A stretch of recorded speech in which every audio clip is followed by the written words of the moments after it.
ಮೋದಿ ಸತ್ಯದ ಹಾದಿಯಲ್ಲಿ ನಡೆಯುತ್ತಿಲ್ಲ. 100 ಕೋಟಿ ರು ನೀಡಿ ಶಾಸಕರ ಖರೀದಿಸುತ್ತಾರೆ ಪ್ರಿಯಾಂಕಾ ಗಾಂಧಿ.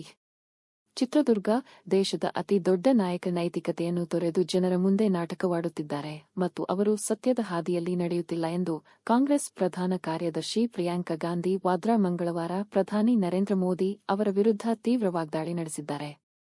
ಇಂದು ಚಿತ್ರದುರ್ಗದ ಹಳೆ ಮಾಧ್ಯಮಿಕ ಶಾಲಾ ಮೈದಾನದಲ್ಲಿ ನಡೆದ ಕಾಂಗ್ರೆಸ್ ಸಮಾವೇಶದಲ್ಲಿ ಮಾತನಾಡಿದ ಪ್ರಿಯಾಂಕಾ ಗಾಂಧಿ, ಪ್ರಧಾನಿ ಮೋದಿ ಸತ್ಯದ ಹಾದಿಯಲ್ಲಿ ನಡೆಯುತ್ತಿಲ್ಲ. ಸತ್ಯದ ಹಾದಿಯಲ್ಲಿ ನಡೆಯೋದು ಹಿಂದೂ ಧರ್ಮದ ಪರಂಪರೆ. ಶ್ರೀರಾಮ, ಗಾಂಧೀಜಿ, ಇತರೆ ಪ್ರಧಾನಿಗಳು ಸೇವಾಭಾವದಿಂದ ನಡೆದರು. ಆದರೆ ಮೋದಿ ಸರ್ಕಾರದಲ್ಲಿ ಕೇವಲ ಸುಳ್ಳಿನ ಕಂತೆ ಇದೆ ಎಂದು ಕಿಡಿಕಾರಿದರು. ಪ್ರಧಾನಿ ತಪ್ಪು ದಾರಿಯಲ್ಲಿ ನಡೆದು ವಿವಿಧ ರಾಜ್ಯಗಳಲ್ಲಿ ಸರ್ಕಾರಗಳನ್ನು ಬೀಳಿಸುತ್ತಾರೆ. 100 ಕೋಟಿ ರು ಹಣ ನೀಡಿ ಶಾಸಕರನ್ನು ಖರೀದಿ ಮಾಡುತ್ತಾರೆ.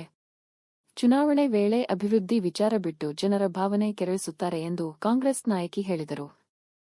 ಪ್ರತಿಪಕ್ಷಗಳ ಧ್ವನಿಯನ್ನು ಹತ್ತಿಕ್ಕಲು ಅವರ ಬ್ಯಾಂಕ್ ಖಾತೆಗಳನ್ನು ಜಪ್ತಿ ಮಾಡಿಸುತ್ತಾರೆ ಮತ್ತು ಇಬ್ಬರು ಮುಖ್ಯಮಂತ್ರಿಗಳನ್ನು ಜೈಲಿಗಟ್ಟುವ ಮೂಲಕ ದುರ್ಬಲಗೊಳಿಸುವ ಯತ್ನ ನಡೆಸಿದರು ಎಂದು ಪ್ರಿಯಾಂಕಾ ಗಾಂಧಿ ಆರೋಪಿಸಿದರು.